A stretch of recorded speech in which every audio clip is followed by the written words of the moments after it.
everybody, welcome to the Budget Cinema Podcast. This show hasn't been out in I don't know how long, and I think oddly enough the last time that this show came out was with this gentleman, the gentleman with me right now.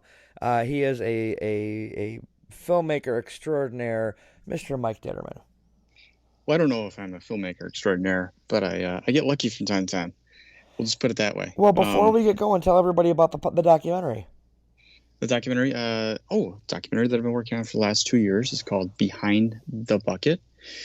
And if nobody's familiar with the 501st, it is a group of basically cosplayers that dress up and they do a lot of, as Star Wars characters, I should say, and do a lot of charity work. So I followed the Midwest Garrison, so that's part of the 501st. So the 501st Legion is the huge organization that encompasses everything, and then the Midwest Garrison is one of the little factions, which is the Illinois region. There's a Milwaukee Garrison as well. But I had friends down in the Midwest Garrison, so I followed them around to some of their troops, some of their hospital visits, some of the other charities that they do, and it's really been a fun experience to see what they do. Because I know when I first learned about it, I ran into my buddy Tom at a convention, and it's throwing me off a little bit because I'm talking to nobody right now. I'm just staring right ahead to actually a Funko Pop because we're Skyping remotely. Yes. So it's throwing me off just a tad. Actually, there's a minion to the left. So I'll talk to him. He's got his eyes wide open. I'm looking at Fantastic Four bobbleheads next to me. So. Oh, perfect. I put me as the Thing. There you go. You remind me more of the Invisible Woman, but that's okay. Okay. Well, thank you. I appreciate that. No problem. So I was at a convention 3 years ago, and I ran into my buddy Tom, who I'd worked on a couple of their feature lengths with. And I asked him, I was like, oh, so you're here with the 501st? And I was like, oh, okay. So you guys are just, a bunch of people that dress up as Star Wars characters. Cool. Go to conventions. He's like, no, there's so much more that we do. And I said, really? I was like, do tell. And he started explaining all the charity outreach that they did, and that it's a complete nonprofit. Like, these guys don't make any money, guys or women. I mean, these people, I should say, do not make any money from this at all. It's actually their own dime that they put in to make their costumes and things like that, and the travel that they go to all these different locations, or the time off work that they have to do. That's all on them. I mean, just these people give so much, and that was what I really wanted to highlight in the documentary. And Tom wanted the document that as well. But actually, it would be really cool if we could do this with Tom sometime. Actually, on your podcast as well. That'd be awesome. We'll have to work on that when the world's not ending. But today we're going to talk. How you doing? The world's ending. Yes, I know. It's crazy, man. It is nuts. But I know you touched upon, and I just briefly touched upon this too, as I feel really bad for a lot of people in the film industry, because they're kind of forgotten too. Because I mean, everybody thinks about the servers, the waiters, waitresses, things like that. Like in the food industry or other things like that, or bartenders. But there's also this whole realm of freelancers that are filmmakers. I mean, they go from job to job. Even the big boys and the big productions. I mean, some of those people that are on staff or on those crews are going from job to job. And so, I mean, when that dries up, it makes it real tough. Well, I just read something about Netflix ponying up $100 million for entertainment worker relief. Yeah. So that's kind of cool. It's tough on everybody. And I know they're throwing around these ideas about throwing $1,000 to everybody because of all, a month for, people being off of work. But I'm very fortunate and I'm very blessed. I have a regular, consistent job that keeps me paid. I think what they should set it up is that people that are literally out of work, it should be distributed among them, kind of like unemployment. Have them sign up or contact the local unemployment office, and then they're the ones that get it. I don't necessarily. Would I like $1,000? Yeah, it'd be cool because I'd probably blow it on something. But because I have got a regular job, I don't need it. I'm working right now. I'd blow it on filling my house with groceries. Then I'd never leave. Yeah, exactly. But I see it as there's other people that aren't getting consistent income like I am, and they need it. Right. That's where it should be distributed to. Me, it would just be I mean, that's not supposed to sound bad, but it's what, I think it just should be sent out properly. It doesn't have to go to everybody in the United States. Well, they actually explain, they broke down how it's working. And if you make The more you make, the less you get. Okay, And and that's good. if you make over 90,000 a year, you get nothing. Okay, and that's good. Yeah. I mean, So, because that's the thing. I don't make that much. I don't make close to that much, but are you sure you're a big rich office worker, right? oh God, yeah, I like my job and I love it. It's just, I just feel bad for all these people that are out of work. But hey, let's get to the podcast. Let's escape into My something. segue was great too. It was so since we're talking about the end of the world, let's talk about a moment that might have ended the world if the Nazis had gotten their hands on the Ark of the Covenant. That's right. This week we're going to talk about the classic film, the classic Steven Spielberg picture. Maybe you've heard of it. It's called Raiders of the Lost Ark. It's the Are you sure they haven't gotten their hands on it and that's what's causing all this? that would make sense. Yeah. Where's Harrison? Has anybody seen Harrison Ford lately? No, Okay, I'm scared. me too. So he needs to find the Ark, get everything to go back inside it. I think you know what? Maybe we should just reach out to the world and tell everybody to close their eyes. Perfect. It's like Bird Box all over. Just close your eyes, Marion. Um, so, Raiders of the Lost Ark was, of course, directed by Steven Spielberg, and the story was by George Lucas and Philip Kaufman, and the screenplay was by Lawrence Kasdan. It starred Harrison Ford, Karen Allen, Paul Freeman, Ronald Lacey, John Rhys Davies, and Denholm Elliott. Of course, the score was done by John Williams. It came out in June of 1981, and the budget was 18 million, and the box office was 389.9 million. Oh wow. Yeah, so that's a lot of money. In 1999. It was included in the U.S. Library of Congress National Film Registry as a culturally, historically, and aesthetically significant film. So, and that's the one that started everything for everyone. When do you remember seeing Raiders for the first time? Oh God. I was easily around like maybe 7 or 8 years old. I can't even remember where I saw it. I just remember that I was so enthralled with it. I Um, I remember seeing it on a VHS tape. My grandparents had taped. At that point, it was just Raiders and Temple, and yeah. I was about 6, maybe. And I remember I was old enough that Temple of Doom it had still scared me, and I saw Last Crusade in the theater. Oh, you So saw Last Crusade? Yeah. So I did was I. like, Actually, I was maybe 9. I have to well, do the math. well, yeah. Actually, that would be correct. Because Maybe 10. we're roughly about the same age. Yeah. So I remember because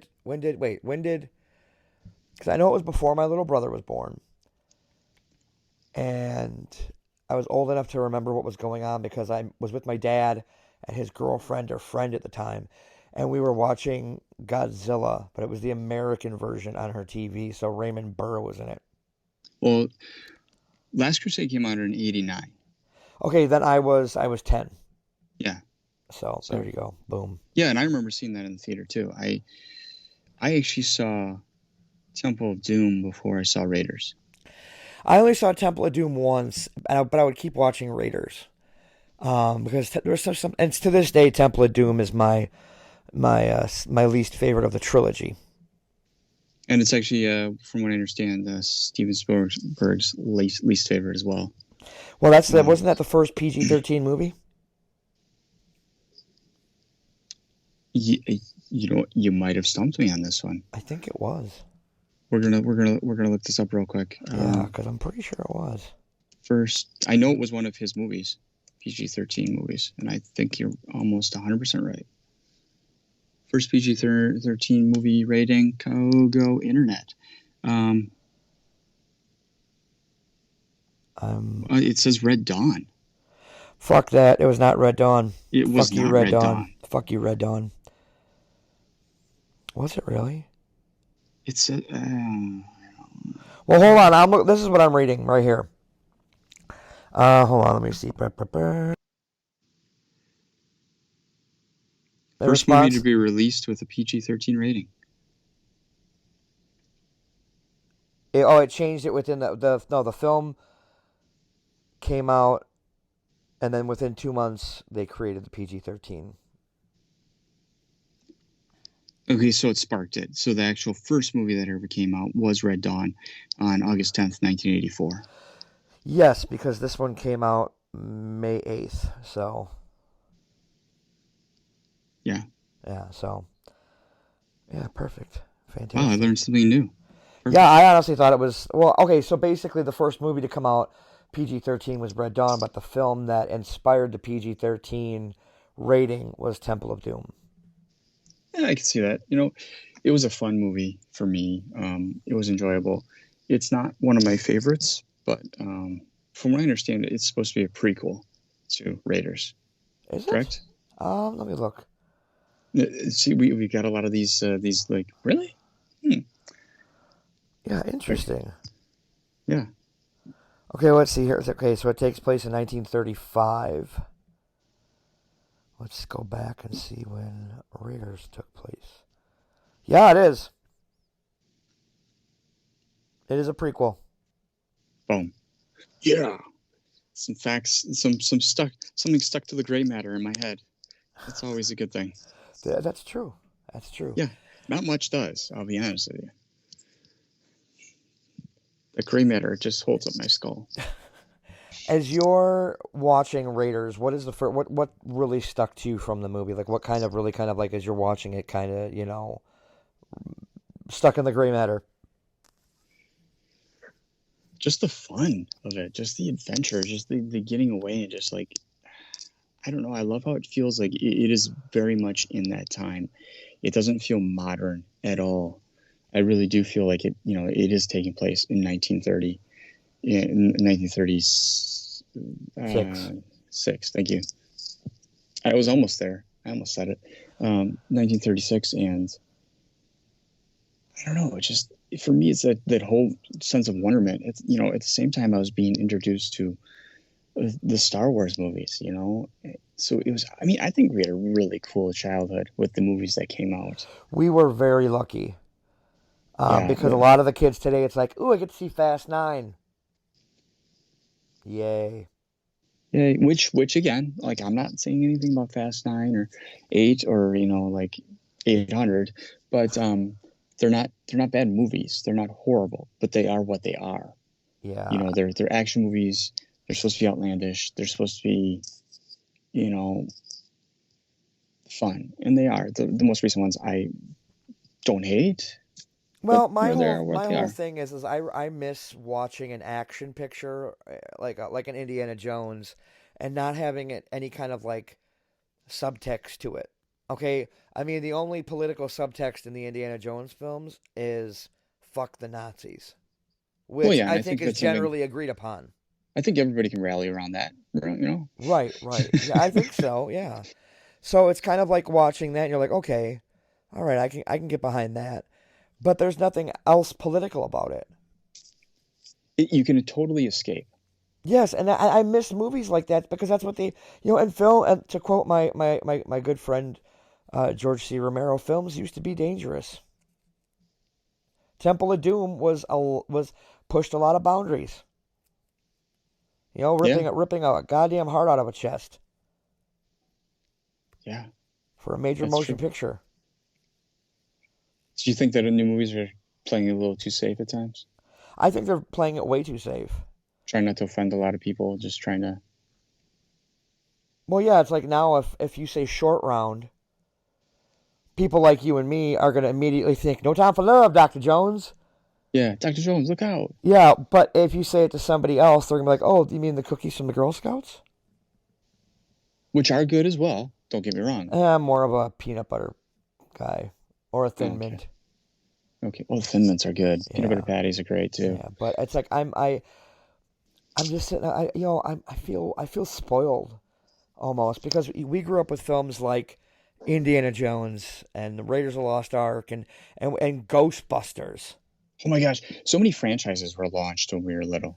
Yeah. Like that still hold up, and like if I mean, just look at the Star Wars movies. I mean, look at all the things that have spawned from that. Do I have to? We've been over Yeah, this about Rise of Skywalker. and that's Yeah, we're not talking about the most recent ones, but No. I'm just saying in general. But even the Ghostbusters, there's another one coming out that looks amazing, and It looks a little even Stranger Thingsy to me, but I'm in. because that's the new style for camera work and things like that. That I get that. It's a new tone. Plus, it's got one of the kids from there. Well, Um, plus I yeah, love the way that they didn't, in the trailer, they didn't really hit us over the head with nostalgia. yeah. You have to really look for it to find it. Like the place they're going to is Shandor Mining Company or something, and you can almost see Slimer for 2 seconds. Um, You can and see the book pile in the living room, like yeah, stack. Yeah, and then there's the spores, mold, and fungus. yeah. And it's just little things, and I loved that they didn't show any of the original cast in the trailer. Oh yeah, that's great. It was a really good trailer. It got me interested right away. Well, I'm super involved now because it's not a shitty rehash. Yeah, It's I guess you'd call it a soft reboot. I'll take it. I'll take it. Which is fine. But Yeah, no, besides but like but I was gonna besides say, the like adventure, yeah, I was gonna say yeah. besides the adventure part of it, like was there any and besides let's go this route. Besides Indy himself, okay, what drew you into Raiders of the Lost Ark specifically? I love the camera work. I don't know. It's like one of those movies that really got me pumped about that. And it's not. I wouldn't say that it's the best camera work ever, but it's very um, compelling to me. Like I was just in awe of like the scenery too. Just all the places that he went, and just like the first was it like would say 5 minutes. I think that opening scene is about like let's say between 3 to 5 minutes when he's running out of the actual like um, temple area. Boulder and a young Alfred Molina. Yeah. Oh yeah. Yeah. I don't know. It just seemed to just suck me in right away. Where it, when you see a movie and you can't really explain why you like it, but you just like it. That's something that has. When I was little, it brought me in. It made me want to make action films. It wasn't the first movie to make me want to make films, but it was one of the key ones there. I've never made an action movie before, so yeah, First that time would for be. everything. I would love to. That'd be awesome. Someone just give me a couple $1 million, and I'll take care of that. Hey, you can do anything with a green screen now. But Unfortunately, yeah, unfortunately. Remember practical I want to do. effects? I want to do practical, Yeah, good luck. just like George Miller, like Mad Max, Fury Road. It's all over again. Oh, jeez. That was an amazing movie. That's the last action film that actually drug me in. Really, Nothing new has come out that's been as good as Fury Road in the action realm. taking a moment to pause to think about that, but There hasn't I'm been. gonna, I'm gonna have to side with you. I mean, Fury Road is the best action film in the last 10 years. okay, I'll give you that one. Yeah. But there's something about the characters like that drew me in, and like Sala, bed dates, oh, I keep forgetting his goddamn name. Um, for fuck's sake, what is it? Um, this is gonna bother me. Who 2 words. Who are you talking Brody, about? Brody, Brody. Okay. Marcus Brody, who we find out in Last Crusade would get lost in his own museum, which was Yes. great. But Actually, Last Crusade was one of my favorites. that is my favorite. It's up there with Raiders. So And mine goes Last Crusade, Raiders. Raiders is a close second though, and then Temple of Doom. yeah, I don't remember them making a fourth one. So No, it was, no, I don't remember it either. In fact, let's get chronological here, because okay, it goes Temple of Doom, Mm-hmm. Then it goes Raiders of the Lost Ark. Okay. Then it goes to Last Crusade. Well, hold on. When does Last Crusade take place? Last Crusade. I'd have to Okay, look it it up. starts in 1938. So there you go. So it goes temple chronologically. If we're doing the machete cut, it goes Temple, Raiders, Last Crusade. So you could probably just skip Temple altogether because if you think about it, Raiders and Last Crusade really are go together well Yeah, they do. with the And whole Crystal Nazi Skull. thing. What's that? And Crystal Skull. What? What's a Crystal Skull? Is that Dan What's the Aykroyd Crystal? vodka? Yes, I think it is. Yes. Exactly. Yeah, Last Crusade and Raiders are I probably are damn near perfect films. I'll give you that one. Yeah. I mean, And they still hold up. And that's the thing is they that they do. Well, because they're period pieces. I think that's why they hold up. They're not trying to pass it off like it's modern day. no, God. And even the music, I mean, it's scored music, which I like. I have an issue with sometimes period pieces that have modern day music in it, like, an AC/DC song. Like, I love AC/DC. Sorry. I Yeah, have a horrible cough. exactly. Like, Damn. I like, those types of songs. It's just, I don't like them being done in period piece movies. It doesn't make sense. Yeah, no, it doesn't. You gotta if you're gonna do a period piece, you gotta stick to the period. You can't. Yeah. Yeah, that's not no bueno. No bueno. No, not at all. It was nominated, but Raiders, I forgot, I almost forgot about this. I had this down. It was nominated for 8 Academy Awards. 8? Yeah, including Best Picture. Of course, it's not gonna win that because it's a good movie. It's fun. Yeah, it won for Best Art Direction, um, Film Editing, Sound, and Visual Effects, But no score. with a 5th Academy Award, a Special Achievement Award for Sound Effects and Editing.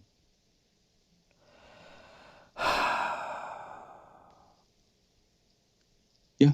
That's. And I mean, I do like this line that it is considered one of the best films ever made. I mean, I won't. I don't think it's one of the one of. Okay, one of yeah, but not the best. No, not no. There's plenty of other good films out there. It's no Kane. It's no Citizen Kane. Yeah. Just remember, Dr. Jones. There is nothing you can get that I cannot obtain. This is true. Belloc was the great, such a great foil for him. He did play a good villain. Oh, he was great, and he got his comeuppance. And that was Paul Freeman, right? I believe so. Yes. Yeah, I'm looking at it right here. That's what I was just saying. And Yeah, I'm looking at it too. And apparently, during the novelization of the movie, Belloc had became his foe at graduate school when he plagiarized his essays on stratigraphy, winning an award that rightfully belonged to Indy. Did you ever? I don't want to deviate too far, but we've already deviated so many times. Have you read any of the novels? No, have you? Yes, actually, I used to love those when I was a kid because I was very enthralled with the whole Indiana Jones character. Just like he seemed really badass to me. Well, I mean, in this one here, there's 2 novels set before the films where they meet. And at one point, Belloc gives Indy information for locating a crystal skull. They should have made a movie about that. Oh, yikes! So that could have taken place before. Well, apparently, in an early script for a 4th film that doesn't exist, it was called Indiana Jones and the City of the Gods, and it was written by Frank Darabont. And the Nazis were set to appear seeking revenge for Belloc and Tot's death, the guy whose face melts. But the script was rejected.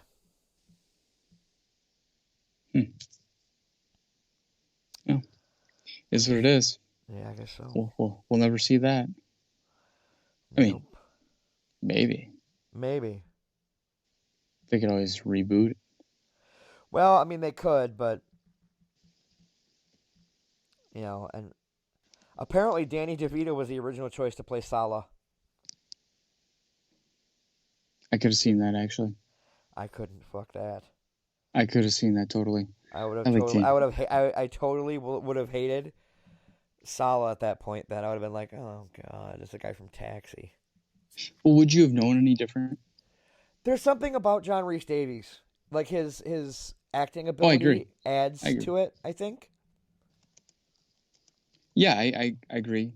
Uh, but if you wouldn't have known any other actor in that role, would you have known that Probably he did a not. bad But job? in retrospect, it's a big 2020, like hindsight's 2020 type of thing.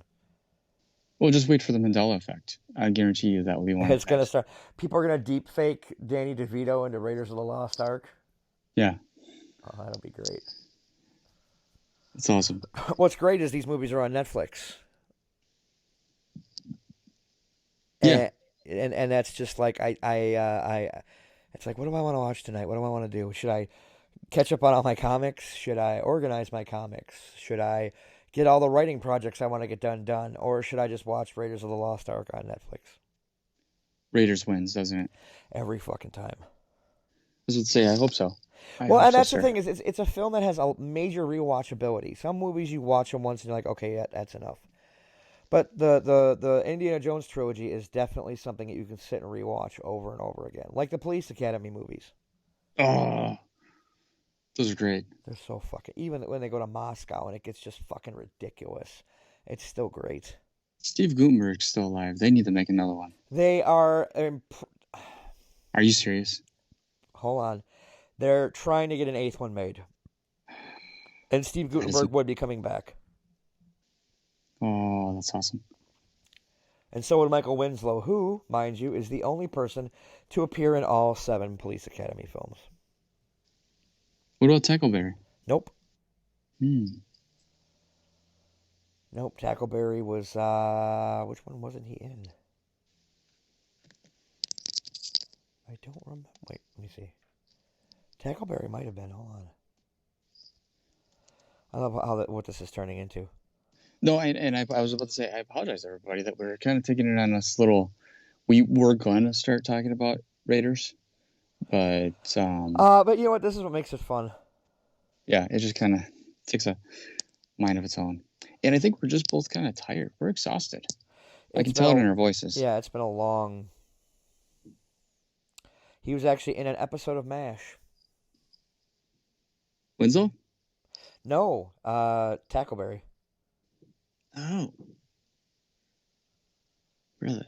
Yeah. I'm gonna have to keep my eyes open because actually right now, every night I've been watching at He least has. an He episode. wasn't all of them. It's my fault. So it's Tackleberry and Jones.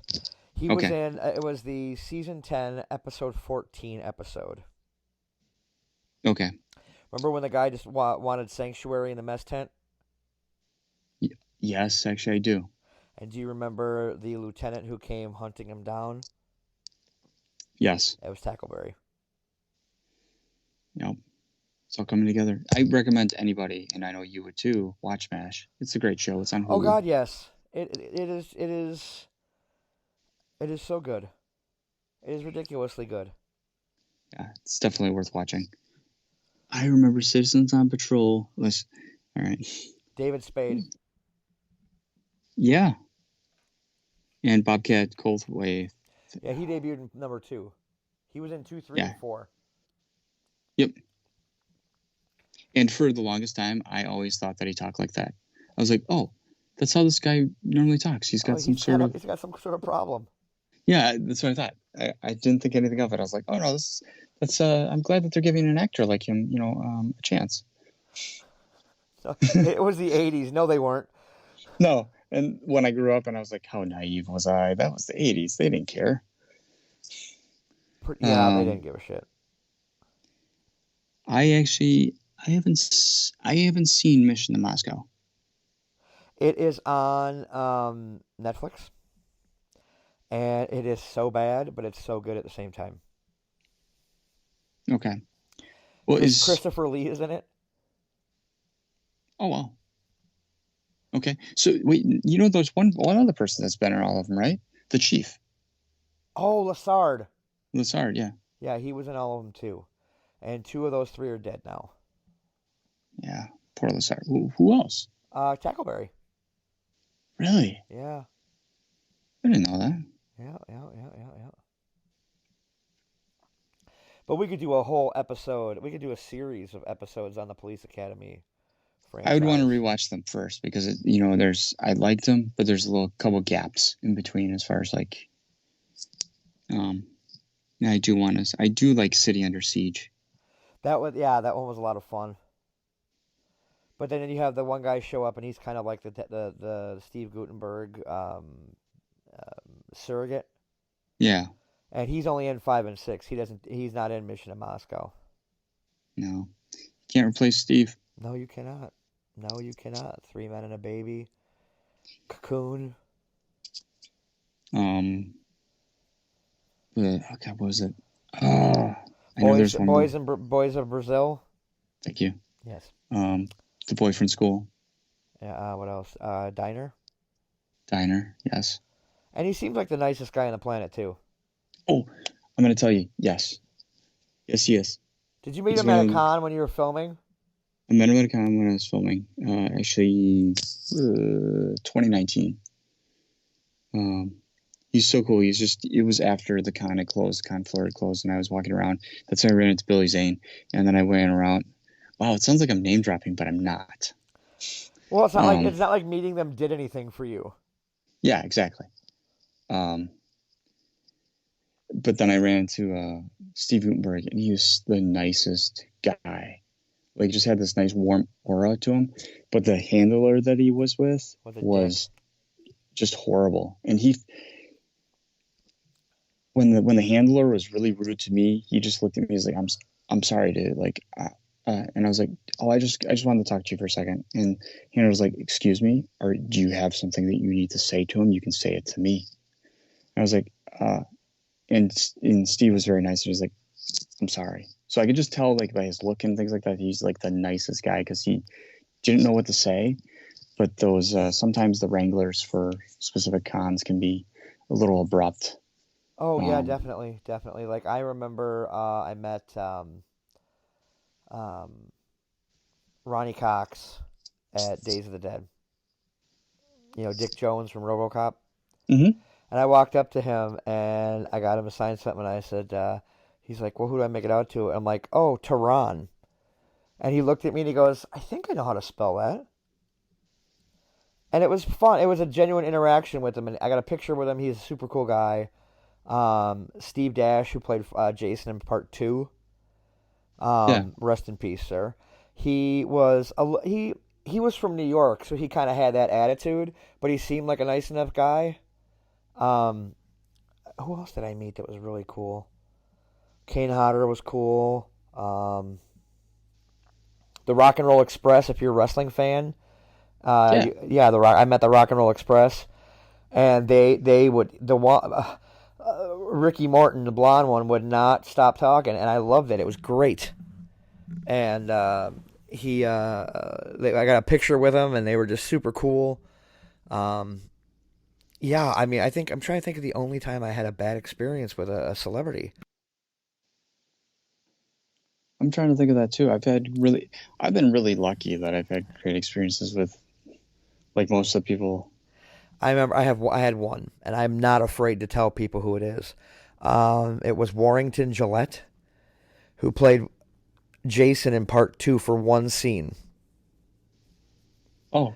And he played it off like he was Jason in the whole movie when it was Steve Dash. And apparently at one point at cons, he was signing things like pictures from segments in the movie that Steve Dash was Jason, and he was signing them like he did it.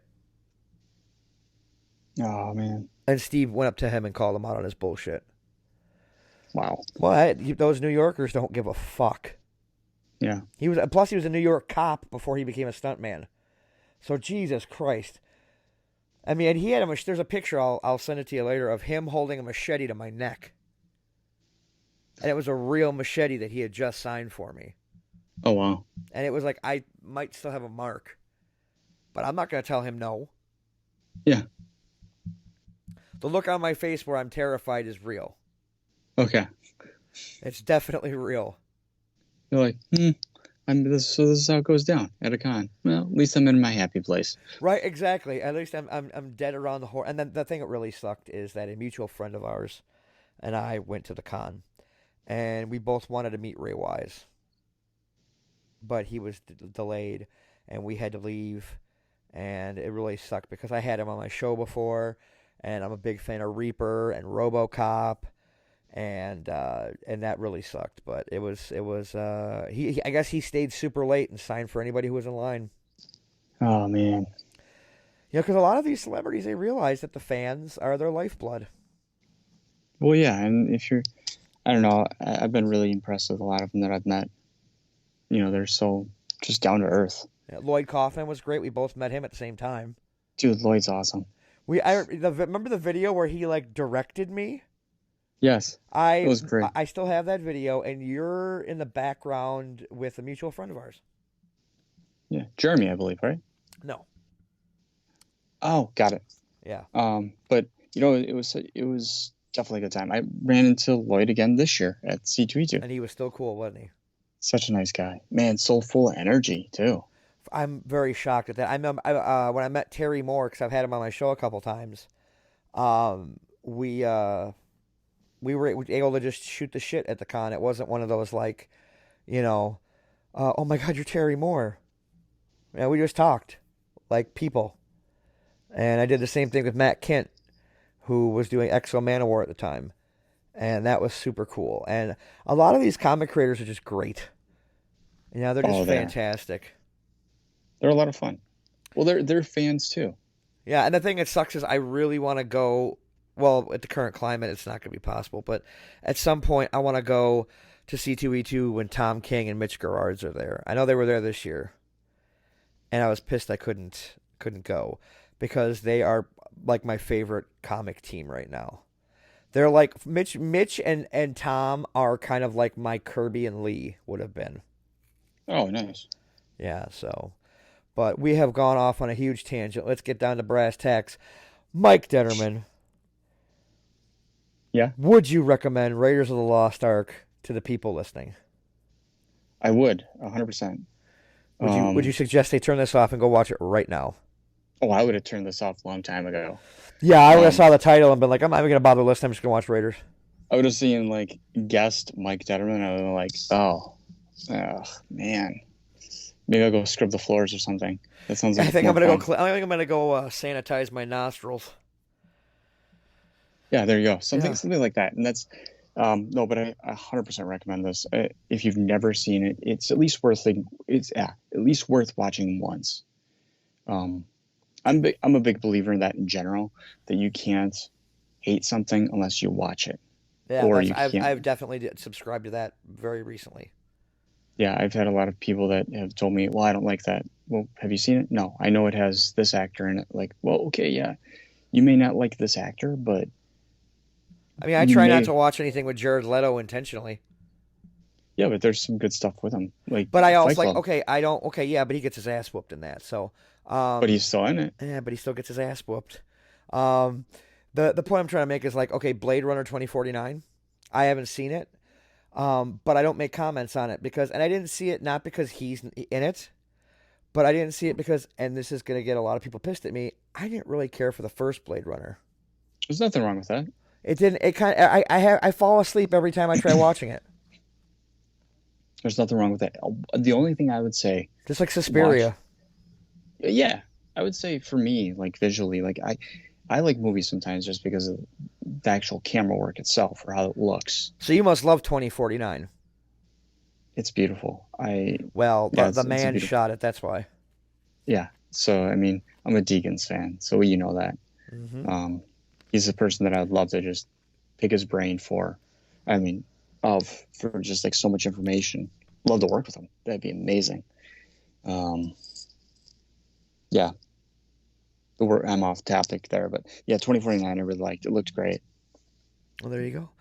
So I also recommend Raiders of the Lost Ark. I suggest watching the whole trilogy, just the trilogy. And even if you have time, and it seems like we all have time now, watch the Young Adventures of Indiana Jones, or the Adventures of Young Indiana Jones, whatever it's called. That wasn't Oh that bad wow, either. that TV show Yeah.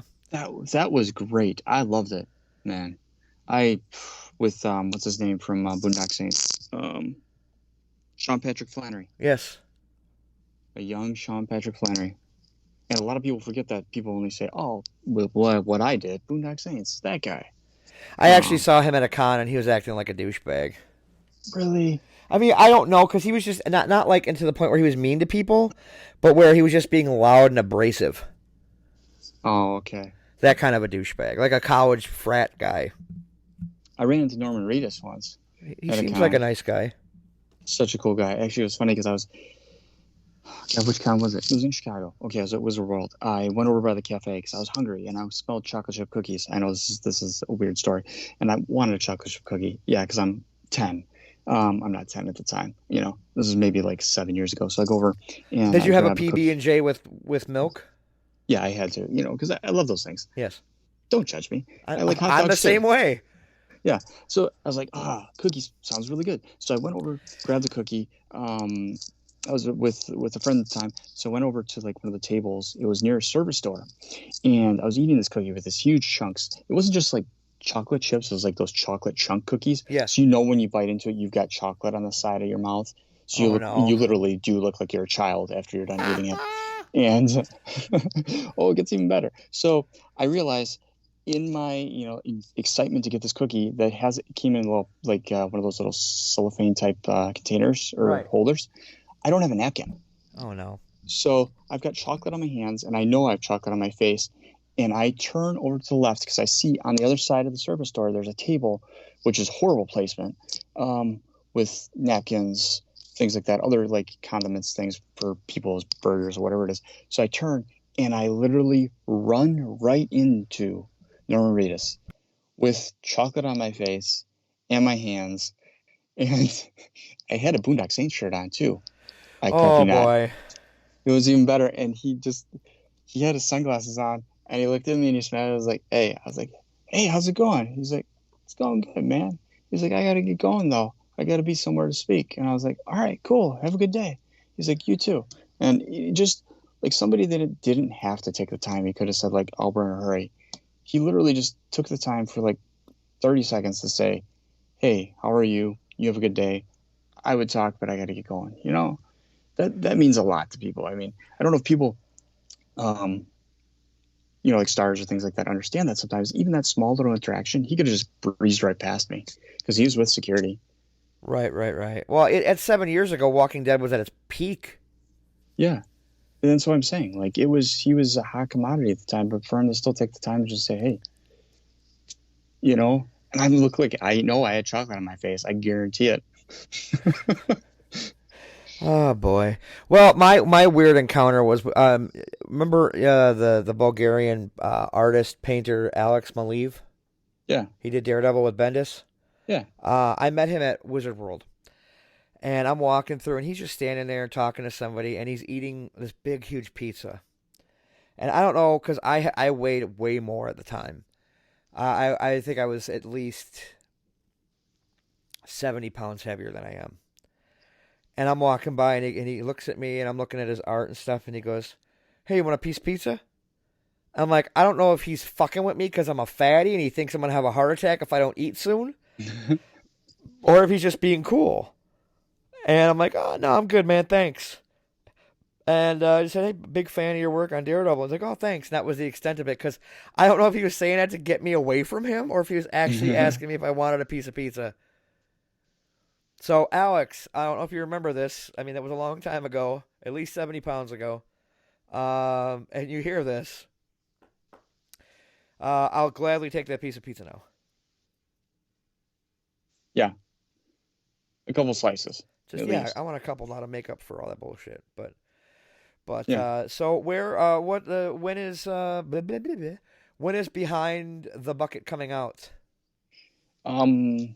Well, That's a now I great guess question. things are a little pushed back, aren't they? Yeah, it's a good question. We had one interview that we still had to do that unfortunately got delayed because of the current situation out there right now. And the screening date was supposed to be June 5th at a ballpark in Illinois. That's been canceled so far. So I'm really not sure. We're looking at streaming options, things like that. We're looking at reworking a couple things because we might not get that interview at all. Right. So I don't know.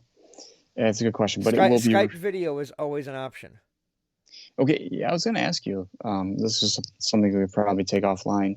Yeah, we'll talk. We'll talk after we're Off done. But yeah, so where can people find them on on the like the updates on Facebook or? on Facebook, Behind the Bucket on Facebook, it's going to be Behind the Bucket Doc.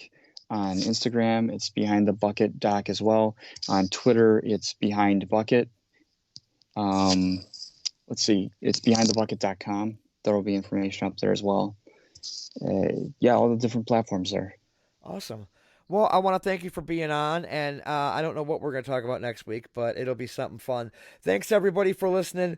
Don't forget, all roads lead to ronhasawebsite.com, and we'll talk to you guys soon. Say bye, Mike. Bye, Mike.